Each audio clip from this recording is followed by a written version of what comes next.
morning, everybody. Hi. Hello. I am here with the incredible Susan Stripling. She is, actually. And we are both 90% awake. We're doing great. I'm 89. That's neither here or there. We're getting there. We are on episode 2 of season 2 Oh my God. of Behind the Bouquet. And we have such an incredible guest. Very exciting. Susan and I go back a while, and we love working together. We do. It's actually true. And we just have a great time. We produce incredible weddings That is together. also true.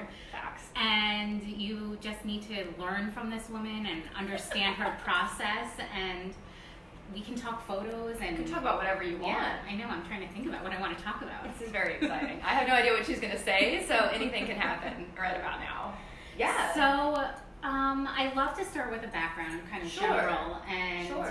then we can talk our way into how you have this incredible office in Industry City. Industry City. Yeah. For now. Yeah. But wow. So Yeah. please tell me a little bit about your background. My background is super weird. All of the wedding photographers I know, none of us woke up one day and were like, I'm going to go into wedding photography. We all did something weird first. So I actually have a BFA in theater, and I thought I was going to be a performer. But I learned really quickly that if you can dance and act, but you can't sing, there's not a lot of There's no niche. there's not a lot of future for you in musical theater, just in case you were wondering. So I got married and started having kids, and I was a stay-at-home mom, which I did not like. Sorry, stay-at-home mom, did not enjoy it. But I always took pictures of my daughter, just for fun, with a terrible camera, and I wasn't any good at it. And my husband at the time, one of his coworkers was like, hey, I'm getting married, you can't really afford a pro photographer, your wife takes really good pictures, would you want to take pictures of my wedding? And I was like, oh my God, that's so fun, I would totally love to do that. And then I immediately thought, oh my God, I know I'm not a pro, she doesn't expect pro work, she expects friend with a good camera work, but I didn't want to screw up her wedding. Right. So this was I'm gonna date myself a little bit, pre-YouTube tutorials, learning online. So I had to teach myself photography 101, just enough to know what not to do.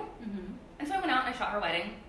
It was super fun. Where was the wedding? In Florida. I was living in Florida at the time. It was down near Naples. Okay, so you had sunlight, you Sun, had it was trees, palm trees. Outdoors. Yes, and it was really good weather, Right. all of the things that set you up for absolute success. And it was great, and they were great, and it was fine. And then one of her friends called me and was like, "Will you shoot my wedding?" And I was like, "No, this is not a thing I do." Yeah. She's like, "Well, I just like what you did for her. Can you do that for me?" And I thought, as we all do, weddings, what a fun part-time job that would be. I can just work on the weekends. And within 2 years, I was full-time. That's crazy. And started teaching myself. And because I'm highly competitive with myself, it's I'm not going to do this and just be okay at this. If I'm going to do this, I want to be really, really good at this. So you taught yourself? I taught myself everything. Yeah, photography, business, marketing, everything. Wow. Kudos, my hat.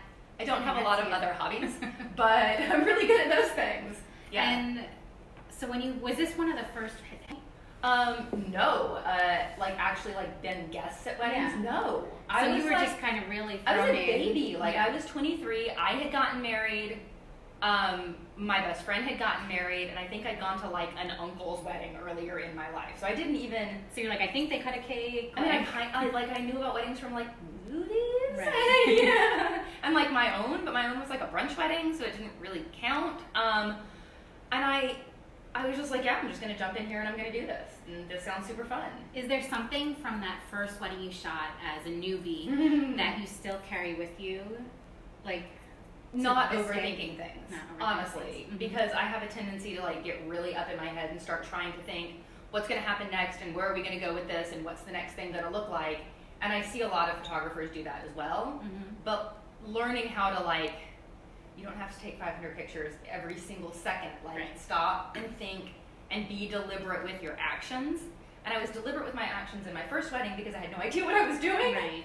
But even now, my goal when I come home from a wedding is actually to shoot less than I did at the wedding before. So it's not about handing your couples, 7,000 thousands and thousands and thousands of photos. They're not even going to look through all those. No, and it's also doing them a disservice. Right. Is over delivering, and I know a lot of photographers who do over deliver. I still deliver a good number, Right. but I'm trying to have less and less throwaways. after every wedding to make every capture more deliberate. It's kind of a good life lesson as well. Yes, thank you very much. Yes. So you get therapy today too. Quality over quantity. Yes, thank you. I'm trying. I know it's really hard in every aspect. I've started to do that as well, and can see like you're more confident and clear. But it's always the urge to do more. I know. Like, because it's never enough. You think for clients more is more. Yeah. And it's not. Sometimes more is just noise. Yeah. And so, like, distilling it down and giving them a good quality experience, like, very efficiently, and also with their images as well. And it makes my life a lot easier. Because they're coming to us for that. People forget that, right? Yeah. Like, they forget that you don't always have to say yes to people, that it is okay to say no, that they trust you, that you are a guidance for them as well. You don't just have to be like a yes man who like over delivers everything. So if I deliver, you know, like 700 images for a wedding, I'm trying to shoot about like less than 2,000 and then cull it down. And a lot of what I'm getting rid of are exact duplicates and pictures of my own feet, which you have more to admit. More than well, like it bounces, like the cameras are on each hip and it bounces and it hits the shutter and I'm like, why are there 14 pictures of the floor? And I realized I was like walking. Just an incentive to buy really cute shoes. It's true. For weddings, I don't think there's really. I know, it's more like what kind of like platform thing. How orthopedic can we be without frightening people? I know. When I was pregnant and like working until, you know, trimester 3, day 39, my like platforms are like this big and then I just sit down in a chair.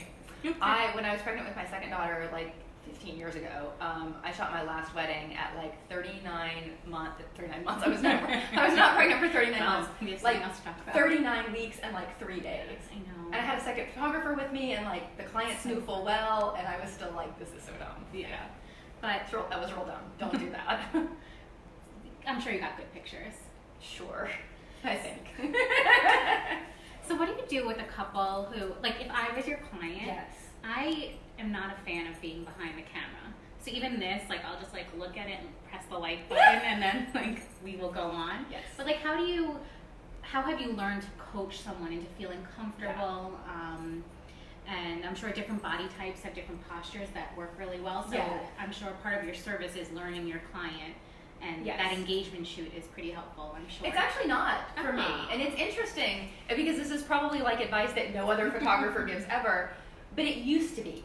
Like when I got started, it was super important that I did an engagement session with every single couple so that I could see like how they moved, how they walked, how they talked, like how they were together. And then I started having problems with that because people didn't live here or they didn't want to. And the worst thing to do is pull someone through an engagement session who does not want to be in an engagement session. Mostly the guys don't like that. And then I dropped it from my packages. Now it's an add-on. If you want to do it, you can do it, but you don't have to. And I realized it actually made no difference in the final quality of the images for me because it's such a different thing. Yeah. It's such a weird thing. Like, hey, let's put on really nice clothes and like skip around Central Park after we were at work all day. Like, I guess those photos feel, more fake than a little bit. The wedding photos. Yes, because it's not part of the narrative of a day. Right. It's like a standalone thing. Or your life. Like, you never like, hey, hubby, let's go. Nobody ever. Like, let's go have a picnic in the park with like professional hair and makeup. Unless you do, and that's your thing, that's also fine. But I think honestly that it's more as a photographer figuring out what you need to be comfortable with your clients and then conveying that to them. So I tell people you don't have to do an engagement session. You don't have to worry about that. But if it's something that you do, I would probably say about 95% of the people that come to me tell me that they're not photogenic. All of them. Like, that's one of the first things they say is like, we love all the pictures on your website, but like, we're not models and we're not photogenic and like every picture that we take of ourselves is terrible. And I'm like, well, yeah, I mean, everybody says that. Like all of those people that you're talking about on my website, they all sat here and they all said those same things. And I said, the way that you can look good in pictures, there's like one rule. Just be happy. Yeah. Literally be happy. Don't worry about your arms, don't worry about your face, don't worry about what your stomach's doing. Like, just be happy. And if y'all are happy with each other, then I can figure out how you need to stand, how I need to move you. Like, are you quiet and you need to be posed a little bit more? Are you loud and crazy and you need to just run around? And I hate to say like that comes with experience, but I've been doing this like almost 20 years. And now I can kind of read people much quicker than I could at the beginning. So like for any photographers who are watching this, like whatever you need to do to get to know your people, like use that as a selling point. And for clients who are watching this, just be happy. Like, be happy and trust that the people that you've got around you, like, have got your back. So many life lessons. So many life lessons. This is, like, very deep. First 5 minutes. But, like, what I want people to do when they look at their portraits later, like, especially portraits, because that's the most kind of guided part of the day, is to be like, oh, this is when you said this stupid thing in my ear and we started laughing. Or, like, this is when the pigeon pooped on the ground in front of us and it was funny. Not, this is when Susan had us stand here and gaze awkwardly in different directions and have it be weird. Right. So just be happy, trust your professionals. Is there anything that you prefer on a wedding day? Do you like a longer time with the couple? Do you like, like a longer time with the clients to have portraits done? Do big bridal parties, give you, they put everybody on edge, big bridal parties. Listen, I know you've got a lot of friends. They don't all have to stand up with you. I'm actually seeing a trend now of smaller and smaller wedding parties. I'm actually seeing no wedding parties. It's amazing. Sometimes. Everybody. But you want to honor your best friends. Mm-hmm. Of course you do. So honor them in another way. Don't make them buy matching dresses and stand up with you and do weird stuff. Yeah. And then drag them through a photo session that doesn't mean anything long term. And so what's been interesting about being in this business for a long time is seeing how people's lives evolved and like seeing how my own life evolved. I'm still friendly with the people that were in my wedding party like 20 years ago. Yeah. But our lives have taken us in a lot of different directions. And I kind of wish I had more pictures of my grandparents. Yeah. And I'm not saying that your friends are not important. I'm just saying that people who schedule... Share a shot with them at the bar or something. Right. People who schedule like 45 minutes with their wedding party, I wish they didn't do that. Mm-hmm. Because yes, they're important to you, but it's not as important. So what I like on the day is a well-crafted timeline. Mm-hmm. And I like a well-crafted timeline that fits the client's needs. Like, if you want to spend 2 hours in Central Park, I'm down. We're totally going to do it. But you have to want that. Yeah, and expect that it's going to alter the rest of the day. Yes. So I don't have things that I need. I can do portraits of the couple in 5 minutes during cocktail hour if that's what they want. I can do 3 hours all over the city mm-hmm. if that's what they want. My big ask on a wedding day is make sure you're having the day you want to have. Mm-hmm. Because if you're not having the day you want to have, you're not going to enjoy the day and you're going to look sour in your pictures. Yeah. So just like think about it. Like make decisions on your day intentionally and let me tell your story instead of trying to craft a story for me to tell. Like get off Pinterest. After a certain point, please get off Pinterest, stop looking at Instagram. You are not these people, you are yourself. And we want to create a different wedding than every wedding on Pinterest. Yes. And so the thing that I really need on a wedding day is people to trust me. Mm-hmm. Just like, you need that too. 100%. Trust me and then be happy. So, mentioning Pinterest and Instagram and YouTube, is there any hidden location in the city to take wedding photographs? Like, hidden location. Or on Long Island, one that you know that you use all the time that not every other photographer knows of? I could tell you my secrets. That's a really good question. I mean, there are the standard ones, right? Like Central Park and Dumbo and like all of that good stuff. Because even now Brooklyn, it's a pop-in wedding hub. It's getting it's pricier than Manhattan. It is, right? Yeah. I actually have really been enjoying like along the West Side Highway. Nice. Like over by Tribeca Rooftop and all of that down there. You used to not have a lot of locations for photos over there. With the vessel. But now that they're doing vessel, like the vessel. Like, what's the word? It goes like this. It's like the honeycomb thing. I have this picture in my mind that I want to take at the vessel, and it just hasn't happened yet. Okay. But I actually really enjoy that sort of walking area down around Tribeca Rooftop mm-hmm. with like the cobblestone streets, and then you can go over by the water. Right. And a lot of people really discount that because they're like, oh, well, why would we like go over across the West Side Highway and see Jersey? They've really built that up a lot. Yeah. And it's become like an incredibly versatile venue. Yeah. I also really like, I think it's called Teardrop Park. It's like down, so if you go down to, it's not the Ritz Battery Park anymore. It's got a Battery Park Gardens. It's got a new name. Like that hotel. It's not a Ritz anymore. It's a something else. Okay. And if you go behind it, there's like a Jewish museum behind it. I kind of know the area, but like the Seahorse Carousel. Yes. So if like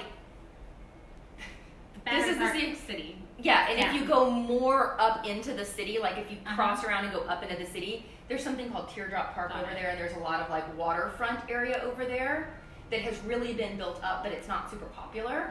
And it's an amazing place to go because no one is ever there. Right. I know Battery Park I always feel like is quiet, and I'm like, Very, very quiet. And some parts of Battery Park you need a permit to be in. But like if you go to what used to be the Ritz, and I can't remember what it's called now, and you go literally behind it, into kind of the neighborhood behind it, there's all of this waterfront area that's amazing that now everyone knows about, so you're welcome.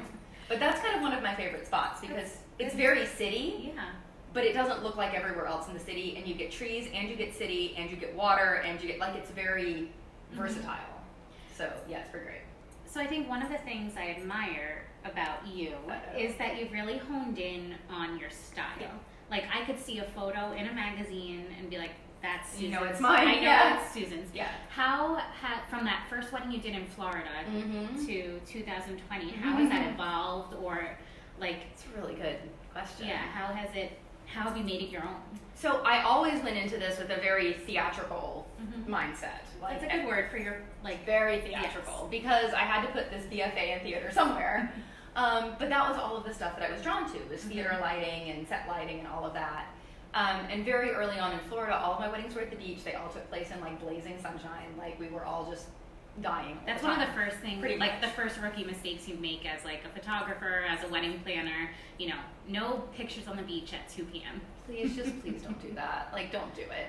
But that was every wedding that I shot. Yeah. And it's very hard to hone in any kind of style when it's just blazing sunshine everywhere, because there's only so much you can do with it. But over the years, I would be heavily influenced by other photographers and what they were doing, and I would look at the trends of the industry and be like, well, people like that, so I need to do that. And then over time, I just realized that's not what I like, and that it is okay for you to shoot however you want to shoot, and let yourself lead yourself, and also understand that, and I see a lot of people make this mistake, style is an evolution, that you don't just find your style and it stays there. Like, you find your style and you're always exploring it. Right, because otherwise, I don't think you'd be a successful, Of course not.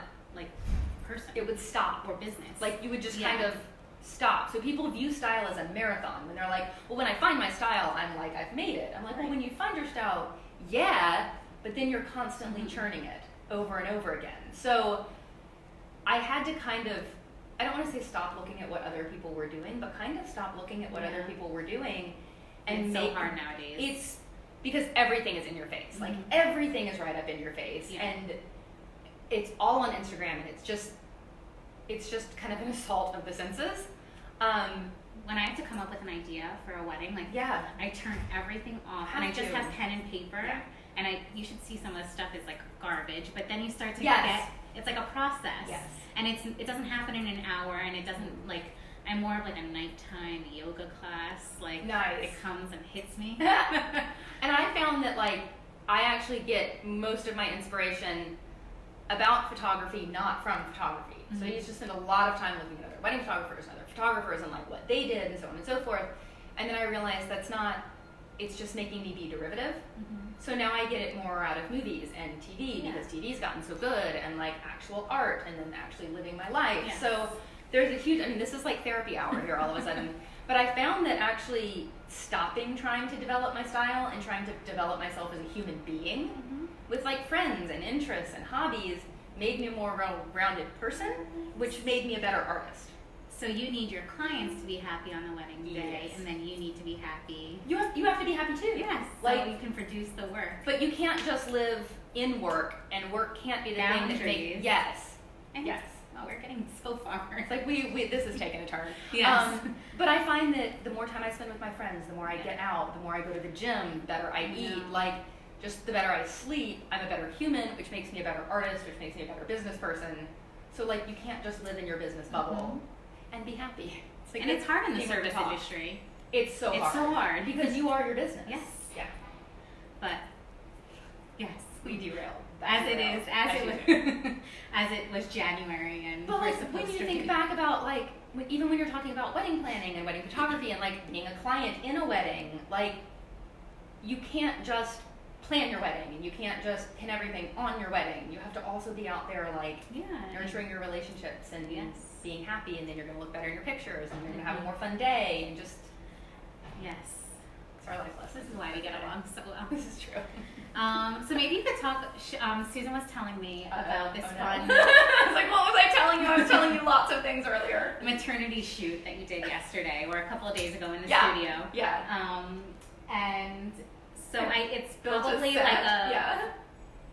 $30 set, $50 set? With the props. With the props, $100. $100 $100 at the most. I bought a cheap, horrific looking backdrop off of some janky site on the internet. This mama to be wanted to be out in nature, but it's January in Brooklyn. And she wanted to be naked, which we would get in trouble for if we went to like the botanical gardens and she just took all of her clothes off. So I built an indoor set in here with a horrible fabric background and a bunch of cheap plastic flowers from Michael's. Perfect. And Yeah. the picture she showed me was beautiful, so I'll have to reshare I'll have to share that somewhere, yeah. If the mama's ready. But. Yeah, she's good with it. But it's interesting because I feel like it's really easy to play it safe with what we do. And I was building this set and I'm like, this is either going to look amazing or this is going to be the worst mistake I've made in a very long time. But if you don't do that, Right. yeah, sometimes you're going to do stuff and it's going to fail horrifically. But I would have fixed it. It would have been fine, or I would have done a lot of Photoshop to it, which luckily I did not have to. So I guess with all your experience, you are far away from Photoshop at this point. If you're, culling less weddings. Yeah. My goal is to create what I need to create in the camera and not have to fix it later or save it later or edit it into perfection later. Bringing the images into Lightroom and into Photoshop are just, it's like a quick finish. It's like a color calibration, making sure the exposure is just right. It gives everything a little pop because the native files are kind of flat. Right. You just give them a little pop and out they go. And so Susan's style, if you haven't looked at her website, you have to, but it is, I always say dramatic. It's dramatic. Yeah, dramatic. It is not subtle. It's not subtle. You have extremely strong black and white photographs. And so that just happens with, your second It's shooter lighting. popping the light on. It's all lighting. And it's interesting because sometimes I'll get inquiries from clients and they'll say like, well, could you edit the images in a more light and airy way? And then I have to explain that it's not editing, it's actually the style of shooting. Right. It's the style of lighting and the style of exposure. It's not just about a Lightroom preset or like a filter or something like that. So what makes my images look really dramatic is the way they're lit. Like 100% the way they're lit. Agree. And but it is hard, like in today's age of Instagram filters, to see what is capture and what is post. But yeah, I mean, my very dramatic style comes from a very dramatic use of lighting, which goes all the way back to theater. And my 18-year-old daughter is actually in college to be a lighting designer. Oh, that's funny. So clearly my influence has done something. And she has an internship. If she would ever work for me, which she will not. Because I like her too much. I'll not do that to her. And I've commented on your Instagram about this, but I think you've kind of found staircases maybe these last couple of years, and they've become a staple in your... Yes, and I don't know what love happened. But like, I used to hate, like, when some clients are like, there's the grand staircase at our venue, and I'm like, those 5 concrete steps that go to the... Yeah. You're like, That's not a grand... Oh, God. But the thing is, it doesn't matter if I think it's a grand staircase. Right. They think it's a grand staircase. And then my job is to make it look grand in photos. Right. So with me being very competitive with myself, I was like, if I'm going to make a staircase photo, it's going to be the greatest staircase photo ever, which is exhausting.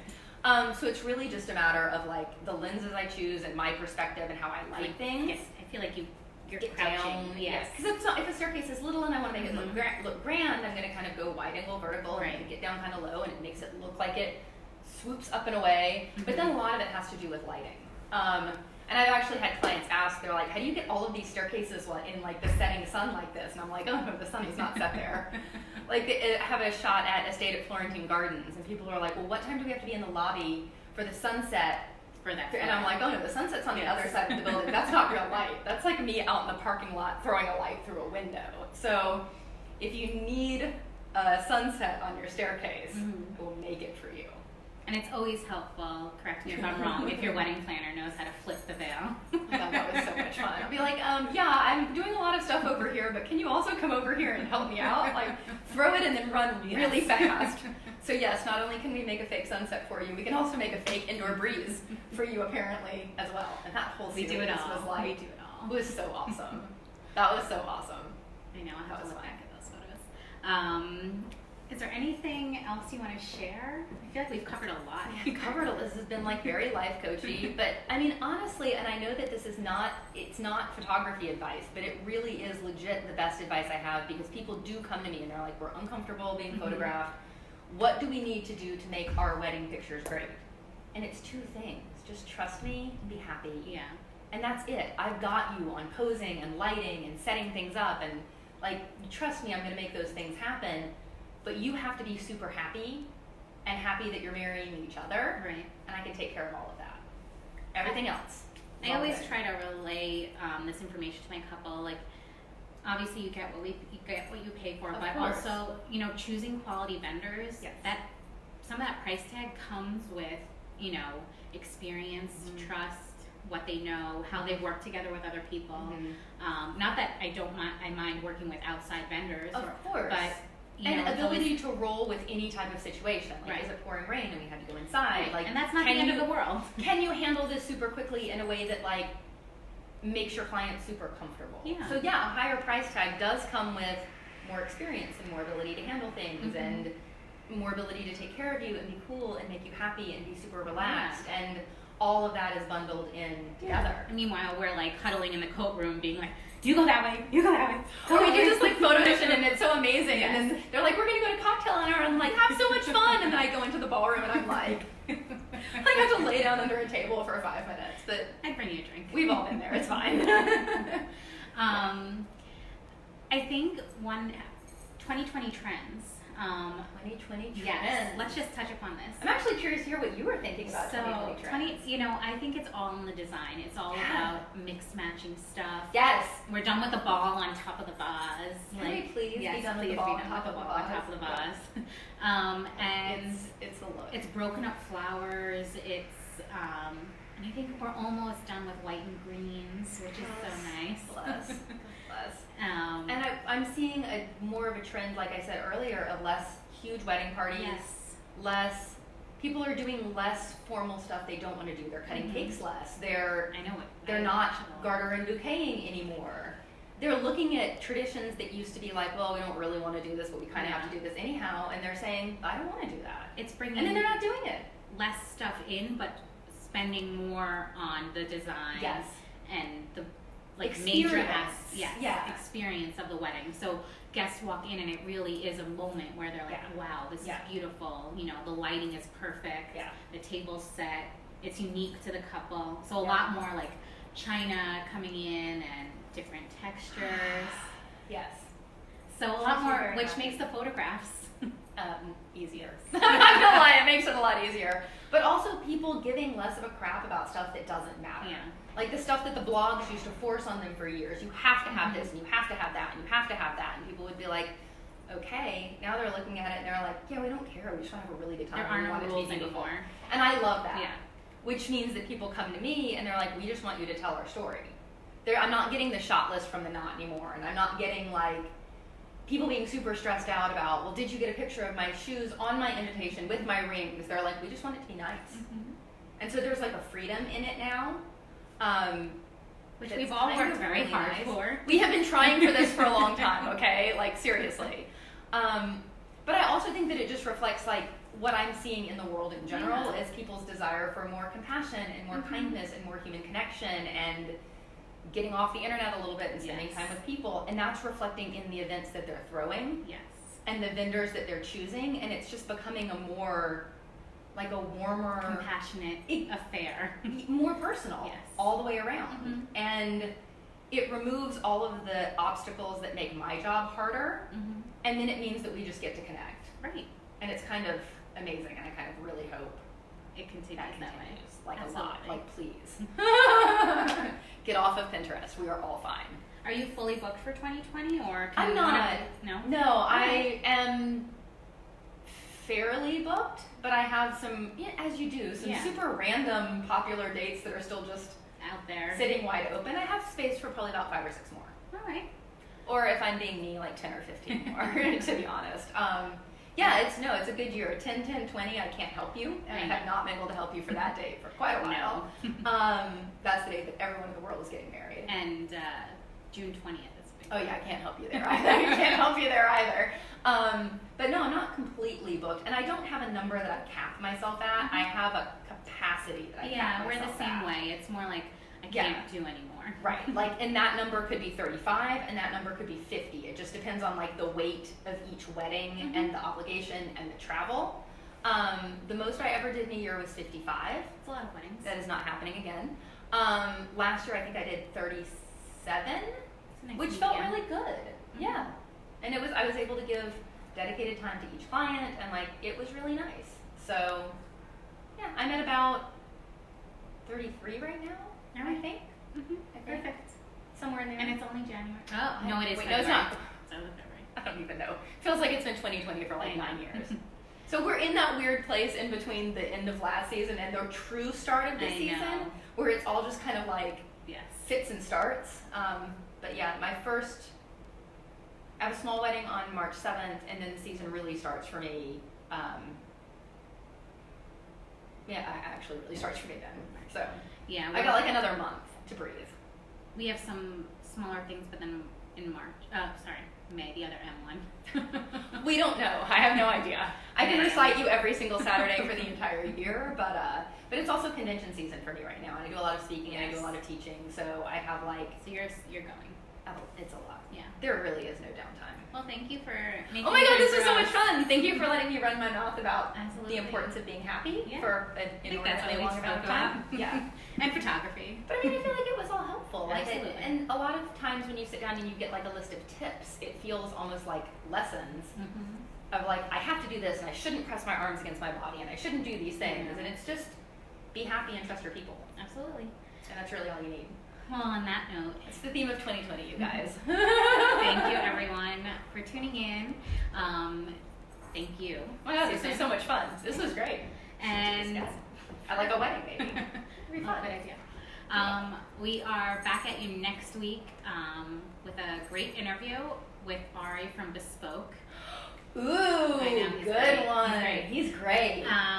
And we will chat later. Have a good one, everybody. Bye. Bye.